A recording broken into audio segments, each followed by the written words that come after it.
जय गुरु जी। गुरु जी का शुक्राना। गुरु जी की प्यारी प्यारी संगत का लख लख शुक्राना। संगत जी, कल हमने महाशिव पुराण कथा रुद्र संहिता पंचम खंड अध्याय 29 व अध्याय 30 श्रवण किया था।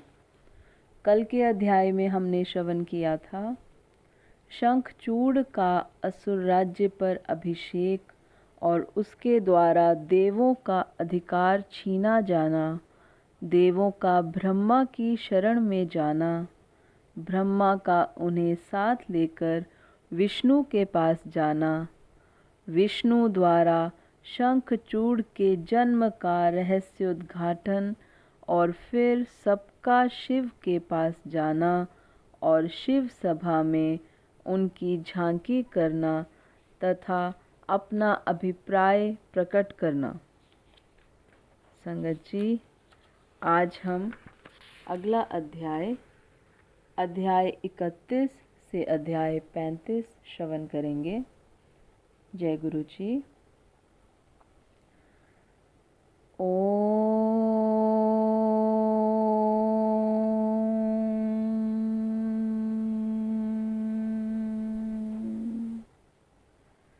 नमः शिवाय। शिवजी सदा सहाय। ओम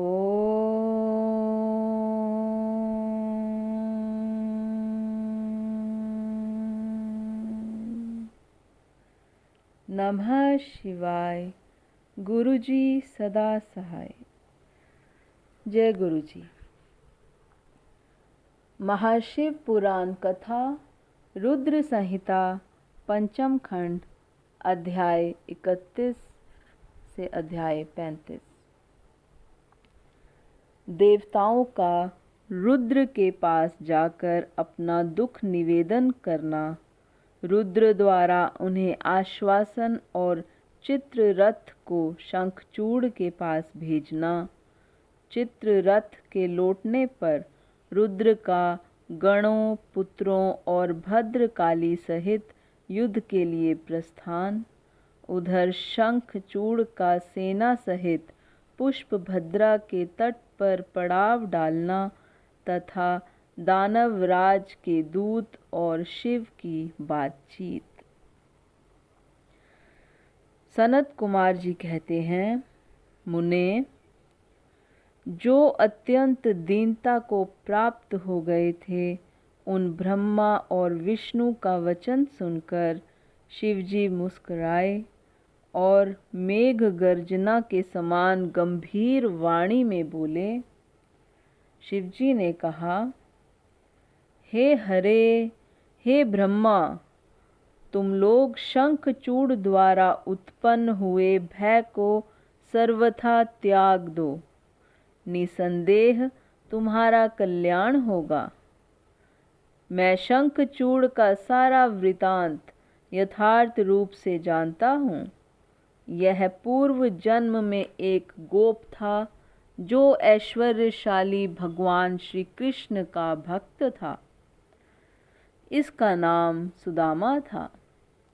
वही सुदामा राधा जी के शाप से शंखचूड़ नामक दानवराज होकर उत्पन्न हुआ है।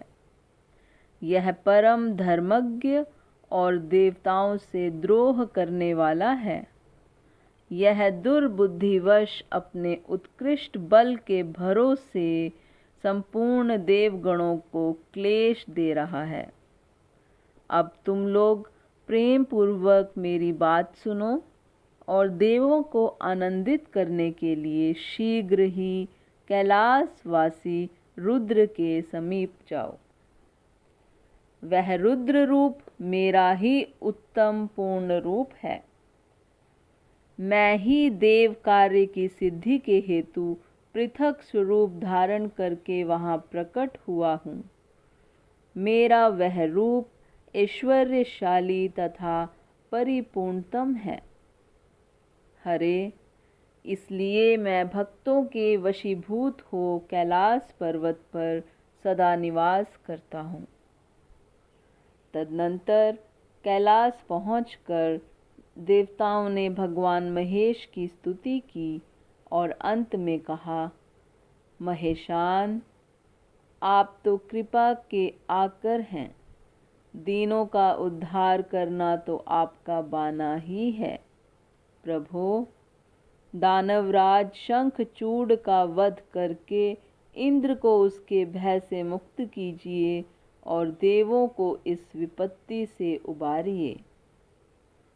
तब भक्त वत्सल शंभु देवताओं की इस प्रार्थना को सुनकर हंसे और मेघ गर्जन की सी गंभीर वाणी में बोले। श्री शंकर ने कहा, हे हरे, हे ब्रह्मा, हे देवगण, तुम लोग अपने अपने स्थान को लौट जाओ। मैं निश्चय ही सैनिकों सहित शंखचूड़ का वध कर डालूंगा, इसमें तनिक भी संशय नहीं है। सनत कुमार जी कहते हैं, व्यास जी, महेश्वर के उस अमृत स्त्रावी वचन को सुनकर संपूर्ण देवताओं को परम आनंद प्राप्त हुआ। उस समय उन्होंने समझ लिया कि अब दानव शंखचूड़ मरा हुआ ही है।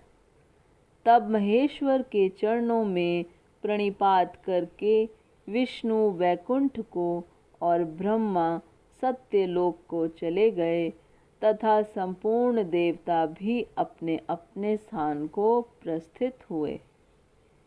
इधर उन महारुद्र ने, जो परमेश्वर, दुष्टों के लिए काल रूप और सत्पुरुषों की गति हैं, देवताओं की इच्छा से अपने मन में शंखचूड़ के वध का निश्चय किया। तब उन्होंने प्रसन्नता पूर्वक अपने प्रेमी गंधर्वराज चित्ररथ को दूत बनाकर शीघ्र ही शंखचूड़ के पास भेजा। चित्ररथ ने वहां जाकर शंखचूड़ को खूब समझाकर कहा, परंतु उसने बिना युद्ध किए देवताओं को राज्य लौटाना स्वीकार नहीं किया और कहा, मैंने ऐसा दृढ़ निश्चय कर लिया है कि महेश्वर के साथ युद्ध किए बिना ना तो मैं राज्य ही वापस दूंगा और ना अधिकारों को ही लौटाऊंगा। तू कल्याणकर्ता रुद्र के पास लौट जा और मेरी कही हुई बात यथार्थ रूप से उनसे कह दे। वे जैसा उचित समझेंगे वैसा करेंगे। तू व्यर्थ बकवाद मत कर। सनत कुमार जी कहते हैं, मुनि श्रेष्ठ, यूं कहे जाने पर वह शिव दूत पुष्पदंत चित्ररथ अपने स्वामी महेश्वर के पास लौट गया और उसने सारी बातें ठीक ठीक कह दी। तब उस दूत के वचन को सुनकर देवताओं के स्वामी भगवान शंकर को क्रोध आ गया। उन्होंने अपने वीरभद्र आदि गणों से कहा। रुद्र बोले, हे वीरभद्र, हे नंदिन, क्षेत्रपाल, आठों भैरव, मैं आज शीघ्र ही शंखचूड़ का वध करने के लिए निमित्त चलता हूँ। अतः मेरी आज्ञा से मेरे सभी बलशाली गण आयुधों से लैस होकर तैयार हो जाएं और अभी अभी कुमारों स्वामी कार्तिक और गणेश के साथ रण यात्रा करें। भद्रकाली भी अपनी सेना के साथ युद्ध के लिए प्रस्थान करें। सनत कुमार जी कहते हैं, मुने, ऐसी आज्ञा देकर शिवजी अपनी सेना के साथ चल पड़े। फिर तो सभी वीरगण हर्षमग्न होकर उनके पीछे पीछे चलने लगे। इसी समय संपूर्ण सेनाओं के अध्यक्ष स्कंद और गणेश भी हर्ष से भरे हुए कवच धारण करके सशस्त्र शिवजी के निकट आ पहुँचे। फिर वीरभद्र, नंदी, महाकाल, सुभद्रक, विशालाक्ष, बाण, पिंगलाक्ष, विकम्पन, विरूप, विकृति, मणिभद्र, बाष्कल, कपिल, दीर्घदष्ट्र, विकार, ताम्रलोचन, कालंकर, बलिभद्र, कालजिह्व, कुटीचर, बलोन्मत्त, रणशलाघ्य, दुर्जय तथा दुर्गम आदि गणनायक जो प्रधान सेनापति थे, शिवजी के साथ चले। उनके गणों की संख्या करोड़ों करोड़ थी। 8 भैरव, एकादश भयंकर रुद्र, 8 वसु, इंद्र, 12 आदित्य, अग्नि, चंद्रमा, विश्वकर्मा, दोनों अश्विनी कुमार, कुबेर, यम, निरृति, नल, कुबर, वायु, वरुण, बुध, मंगल तथा अन्यान्य ग्रह, पराक्रमी कामदेव, उग्र दष्ट्रम, उग्र दंड, कोरट तथा कोटब आदि ने भी शीघ्र ही महेश्वर का अनुगमन किया। स्वयं महेश्वरी देवी भद्रकाली भी 100 भुजा धारण करके शिवजी के साथ चली। वे उत्तमोत्तम रत्नों से बने हुए विमान पर आरूढ़ थीं। उनके शरीर पर लाल चंदन का अनुलेप लगा था और लाल वस्त्र शोभा पा रहे थे। वे हर्षमग्न होकर हंसती, नाचती और उत्तम स्वर से गान करती हुई अपने भक्तों को अभय तथा शत्रुओं को भय प्रदान कर रही थी। उनकी 1 योजन लंबी भीषणाकार जीवा लपलपा रही थी। वे अपने हाथों में शंख, चक्र, गदा, पद्य, ढाल, तलवार, धनुष, बाण, 1 योजन विस्तार वाला गहरा गोलाकार खप्पर, गगनचुंबी त्रिशूल, 1 योजन लंबी शक्ति, मुदगर, मुसल, वज्र, खड्ग, तीखा फलक, वैष्णवास्त्र, वारुणावास्त्र, वायव्यास्त्र, नागपाश, नारायणास्त्र, गंधर्वास्त्र, ब्रह्मास्त्र, गारुडास्त्र, पर्जन्यास्त्र, पाशुपतास्त्र, जृंभणास्त्र, पर्वतास्त्र, महान पराक्रमी सूर्यास्त्र, काल, महानल, महेश्वरास्त्र, यमदंडास्त्र, समोहनास्त्र तथा समर्थ दिव्य अस्त्र और अन्यान्य सैकड़ों दिव्यास्त्र धारण किए हुई थीं। करोड़ों योगिनियां तथा डाकिनियां उनके साथ थीं। फिर भूत, प्रेत, पिशाच, कूष्मांड, ब्रह्म राक्षस, वेताल राक्षस, यक्ष और किन्नर आदि से घिरे हुए स्कंद ने पिता के पास आकर उन चंद्रशेखर को प्रणाम किया और उनकी आज्ञा से पार्श्व भाग में स्थित होकर सहायक का स्थान ग्रहण किया। तदनंतर रुद्र रूपधारी शंभु अपनी सारी सेना को एकत्रित करके शंखचूड़ के साथ लोहा लेने के लिए निर्भयता पूर्वक आगे बढ़े और देवताओं का उद्धार करने के लिए चंद्रभागा नदी के तट पर मनोहर वट वृक्ष के नीचे खड़े हो गए। व्यास जी, उधर जब शिव दूत चला गया तब प्रतापी शंखचूड़ ने महल के भीतर जाकर तुलसी से वह सारी वार्ता कह सुनाई। शंखचूड़ ने कहा, देवी, शंभु के दूत के मुख से रण निमंत्रण सुनकर मैं युद्ध के लिए उद्यत हुआ हूँ और उनसे जूझने के लिए मैं निश्चय ही जाऊंगा। तुम इसके लिए मुझे आज्ञा दो। यूं कहकर उस ज्ञानी ने अपनी प्रिया को नाना प्रकार से समझाया। फिर ब्रह्म मुहूर्त में उठकर प्रातः कृत्य समाप्त किया और पहले नित्य कर्म पूरा करके बहुत सा दान दिया।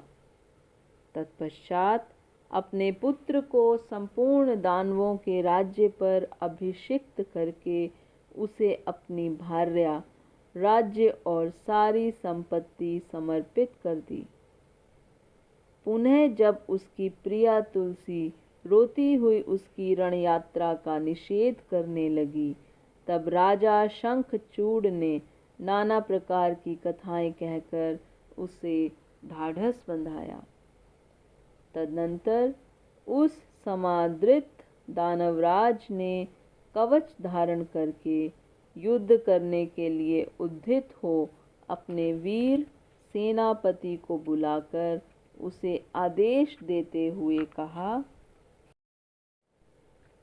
शंखचूड़ बोला, सेनापते, मेरे सभी वीर जो संपूर्ण कार्यों में कुशल और समर में शोभा पाने वाले हैं, आज कवच धारण करके युद्ध के लिए प्रस्थान करें।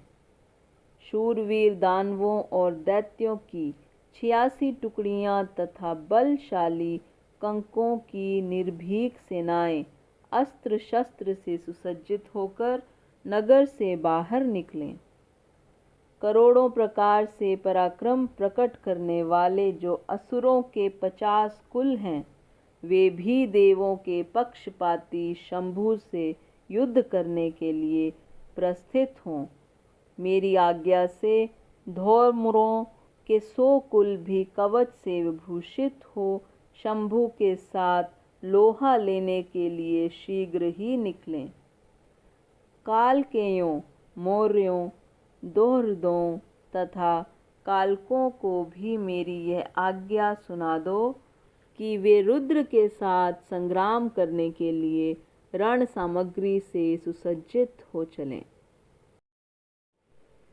सनत कुमार जी कहते हैं, मुने, सेनापति को यूं आदेश देकर असुरों का राजा महाबली दानवेंद्र शंखचूड़ सहस्त्रों प्रकार की बहुत बड़ी सेनाओं से घिरा हुआ नगर से बाहर निकला।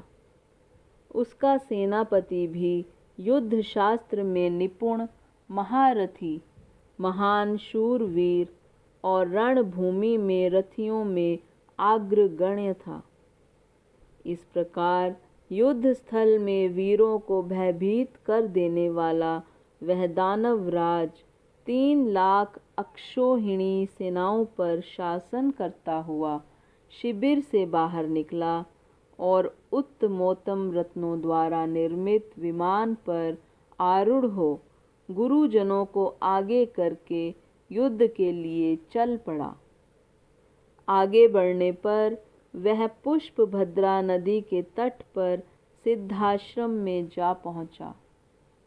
वहां एक मनोहर वट वृक्ष विराजमान था। वह सिद्धि क्षेत्र सिद्धों को उत्तम सिद्धि प्रदान करने वाला था। पुण्य क्षेत्र भारत में वह कपिल का तपह स्थान कहलाता है।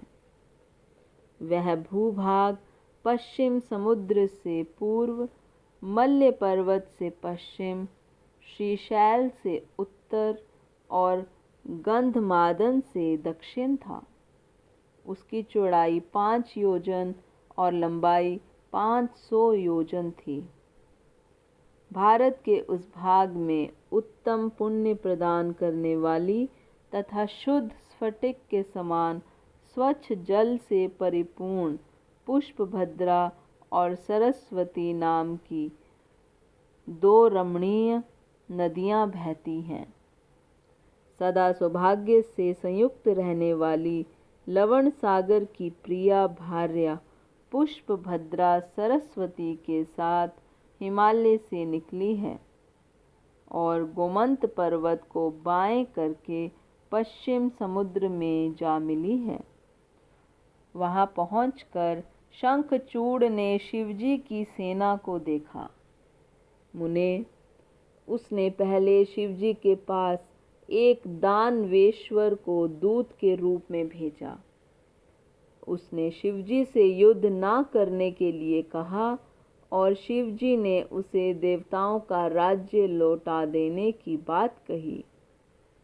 अंत में महेश्वर ने कहा, दूत, हम किसी का भी पक्ष नहीं लेते, क्योंकि हम तो कभी स्वतंत्र रहते ही नहीं, सदा भक्तों के अधीन रहते हैं और उनकी इच्छा से उन्हीं का कार्य करते रहते हैं। देखो, पूर्व काल में ब्रह्मा की प्रार्थना से पहले प्रलय समुद्र में श्री हरि और दैत्य श्रेष्ठ मधु कैटभ का भी युद्ध हुआ था। पुनः भक्तों के हितकारी उन्हीं श्री विष्णु ने देवताओं के प्रार्थना करने पर प्रहलाद के कारण हिरण्यकश्यप का वध किया था। तुमने यह भी सुना होगा कि पहले जो मैंने त्रिपुरों के साथ युद्ध करके उन्हें भस्म कर डाला था, वह भी देवों की प्रार्थना पर ही हुआ था। पूर्व काल में सर्वेश्वरी जग जननी का जो शुभ आदि के साथ युद्ध हुआ था और जिसमें उन्होंने उन दैत्यों का वध कर डाला था, वह भी देवताओं के प्रार्थना करने पर ही घटित हुआ था। वे ही सभी देवगण आज भी ब्रह्मा के शरणापन्न हुए हैं। तब वे उन देवताओं और श्री हरि के साथ मेरी शरण में आए थे। दूत, इस प्रकार ब्रह्मा, विष्णु और देवगणों की प्रार्थना के वशीभूत हो देवों का अधीश्वर होने के कारण मैं भी युद्ध के लिए आया हूँ। तुम भी तो महात्मा श्री कृष्ण के श्रेष्ठ पार्षद हो। अब तक जो दैत्य मारे गए हैं, उनमें से कोई भी तुम्हारी समानता नहीं कर सकता। इसलिए राजन, देव कार्य की सिद्धि के लिए तुम्हारे साथ युद्ध करने में मुझे कौन सी बड़ी लज्जा होगी, अर्थात कुछ नहीं, क्योंकि मैं ईश्वर हूँ और देवताओं ने मुझे विनय पूर्वक भेजा है। अतः तुम जाओ और शंखचूड़ से मेरी बात कह दो, वह जैसा उचित समझेगा वैसा करेगा। मुझे तो देवताओं का कार्य करना ही है। यूँ कहकर कल्याणकर्ता महेश्वर चुप हो गए। तब शंखचूड़ का वह दूत उठा और उसके पास चल दिया। इति श्री महाशिव पुराण कथा अध्याय समाप्त। संगत जी, आज का अध्याय यहीं पर संपन्न होता है। जय गुरु जी। संगत जी, अब आरती का समय है। जय गुरु जी।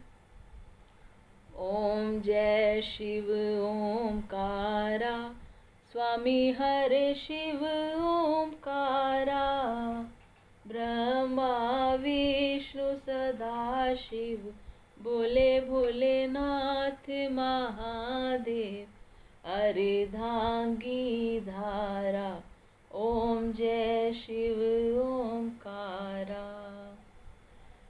एकानन चतुरानन पंचानन राजे, स्वामी पंचानन राजे, हंसानन गरुड़ासन, वृषवाहन साजे, ओम जय शिव ओमकारा।